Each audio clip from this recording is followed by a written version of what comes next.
The worst year for a lot of us for our mental as well as physical health. So joining us this morning is best-selling author, coach, and fitness expert, Lisa Goldenthal. Hello and welcome. I'm Lisa G, your host. You're at the top of your game, yet the game is changing faster than ever. Strategies that got you here aren't the ones that'll keep you here. The pressure is relentless, and the fear of obsolescence looms large. That's why I'm here. Welcome to the new podcast series, Disrupted: How to Be Gritty and Unlock Performance. This is your chance where I sit down with today's tops in business, mindset, wellness, and success to help you master disruption and thrive. Thanks for coming, and I'll see you soon.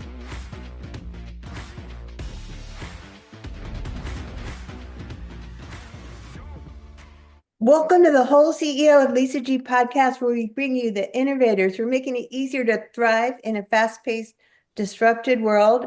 Today's guest has mastered the art of solving one of life's biggest challenges, how to stay fit, focused, and fabulous while managing a crazy busy schedule.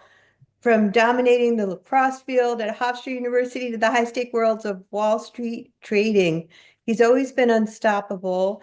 But he pivoted into gym design, founding the SPX Gym, creating jaw-dropping fitness spaces for NFL athletes, top executives, and some of the most luxurious brands in the world. Think Soho House, gyms, One Hotel, Gurney's. He's turned fitness into an art form, creating bespoke wellness spaces for people who just don't want to work out, they want to transform. So if you're busy but determined to prioritize your health, stick around. I am thrilled to welcome to the podcast, Chris Howell. Oh, thank you so much, Lisa. Super It's happy to be here. fun to have you here. Well, I'm a huge fitness fan myself, so you've had an incredible journey from athlete to trainer to gym designer. How did your experiences in those high-pressure, fast-paced environments inspire you to create solutions for people who want to stay fit? That's a great question. I think after college, I really wasn't sure what I really wanted to do. I knew I liked fitness, but I also liked business as well. So I was figuring out a way to fuse both. And during that journey, I really had an appreciation for design. So I had a great opportunity to work with a hospitality group and work with them on expanding their health and wellness um, amenities for their hotels. And during that process, I was able to kind of combine all three. The fitness component is like thinking through the layouts and what people were interested in using. The design, I was able to learn a ton from those architects and designers to figure out like, hey, how can you really change people's mood and transfer like from a place of relaxation to, hey, I'm going to start working out. And then finally, how to make a business out of designing gyms, which I still can't believe that I'm grateful to I'm able to do.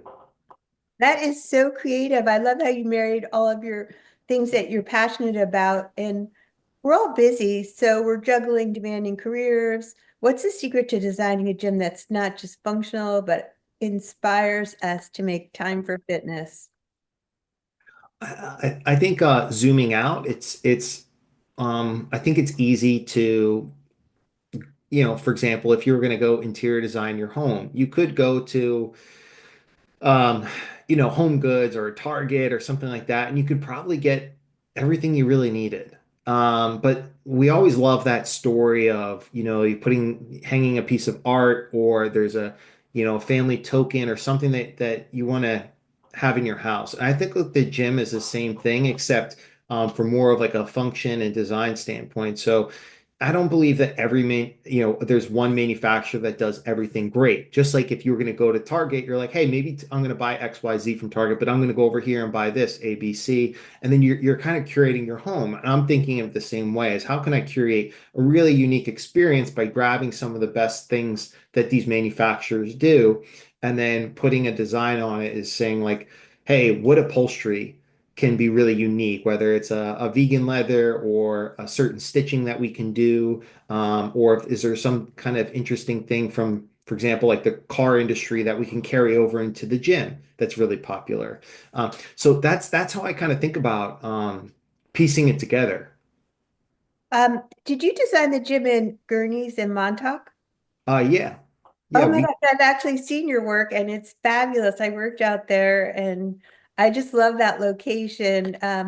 So if you worked with some of the busiest and most high-performing individuals from NFL athletes to boardroom executives, what is the common thread in their approach to fitness and how do you incorporate that in your designs?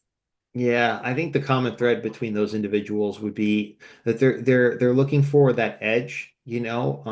They're looking to have access, most importantly, to health and wellness products, whether it's a gym or a sauna or cold plunge or something like that. And then on top of that, I think they understand what it takes to be compliant. So not only having access, because we talk about access, it's like you could get gym equipment anywhere, but when you walk into your favorite room in the house, there's something that's there that's really drawing you in, right? And we like to think about the gym for those types of clients the same way, right? Like, what do you like? What places have you gone that really inspired you? And then we think about how can we tie that in. So not only do they have to do and get to do their workout, but they're inspired to go and spend more time in that space. So that's how we try to think about designing for those individuals, and that's kind of the common thread is that they understand the access and the compliance, and they want it to be an inspiring place to be, and they want to spend time there. They want to look around like, wow, I'm really motivated. This is really a cool space to be in. So.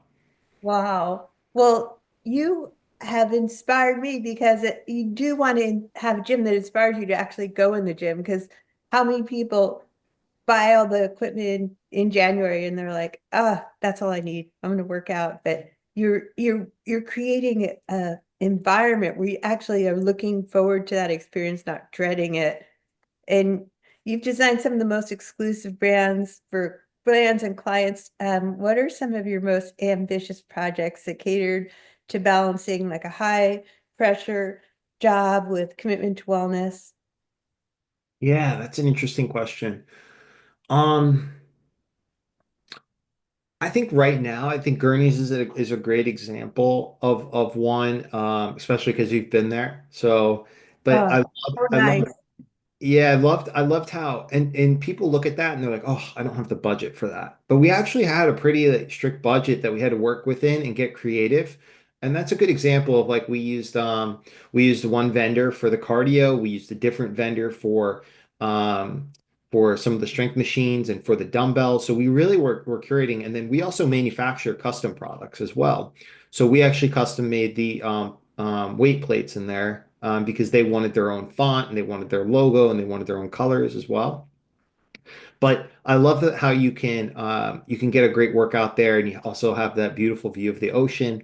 And then you can change, and then you can go into the bathhouse area, and you can use the sauna and the steam and the cold plunge and things like that. And I think that there's more of a push on wellness clubs versus, hey, we're looking to design a gym, because I think Yeah. people understand that they want to bundle those experiences because they're super powerful. I mean, Lisa, it's like, hey, let's meet up for a workout. I think people that know it's like, hey, we're probably not going to connect as much as if we were going to sit down for a coffee or let's do a workout and maybe a sauna or something like that. Way Yeah. more of a social connection that can happen there. And I think people understand that and people want to be around other people that are interested in the similar things and build that community. And I think these wellness clubs and wellness hospitality like a Gurney's are all pushing the same direction to include that and be aware of it. Well, I've definitely felt that vibe, of the beach, bringing the environment of the beach into the gym with the glass windows. And It's what awesome. do you say for listeners who feel like they just can't fitness into their crazy schedule? Do you have any advice for breaking that mindset and how can design make fitness easier to integrate into their daily life? Oh, shoot. Shoot, yeah. Well, I mean, I have a son who's he's turning 10 months. So I can really relate to this as I'm trying to figure out pockets of time to my workout. And in as well. And I think it goes back to when we were talking about those individuals as well. It's like for your homes and your residences, it's like finding a space. It doesn't have to be big, but really embracing it is like, hey, this might be a place where I can get my quick workout in, or if you have a garage or a basement, it's amazing how far just flooring can make it a little bit more inviting. Be like, you know what? Okay, cool. Here's my area.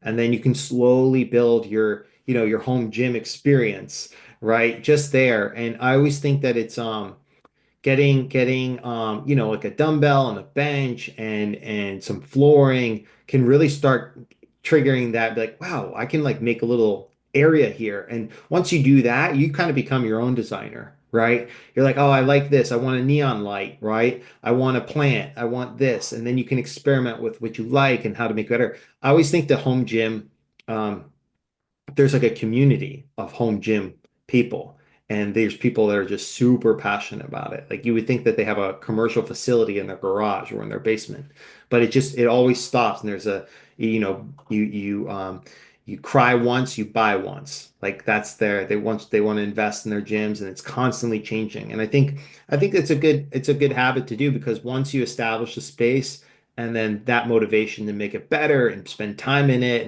and you've also, whenever you can link a cost to an investment to something, you're always gonna be like, oh, I feel obligated to use it as well. So, Yeah, when you pay for something, you got to pay attention to it. So how soon are you going to get your son out there working out with you in the gym? oh, he's already been out there. I'm already trying to get him to hang on the pull-up bar, and pull the resistance band. He laughs at that, so it's pretty funny. That is so cool. I think, that is the best way to start having them around you when you're exercising. So thank you so much, Chris, for inspiring us to prioritize wellness no matter how busy life gets. Where can people find you? Yeah, my Instagram is Chris Howell 16. So it's my first name, last name 16. And then on LinkedIn, I'm constantly posting and sharing projects and tips and things like that. And then our website is spxfit.com if you wanted to see more of our work or contact us for an upcoming project. Well, thanks for being a fabulous guest on the show. Thanks so much, Lisa. That was great. Thanks for coming to the Whole CEO with Lisa G show. You know what fuels my leadership focus? This episode is brought to you by Magic Mind. I had a wall last year. Couldn't focus, sleep was terrible, and stress was off the charts. Magic Mind's focus and sleep shots were a game changer. For a very limited time, you can get 45% off with my link, magicmind.com, Lisa G Fit January, magicmind.com, Lisa G Fit January, because strong leadership starts with strong energy.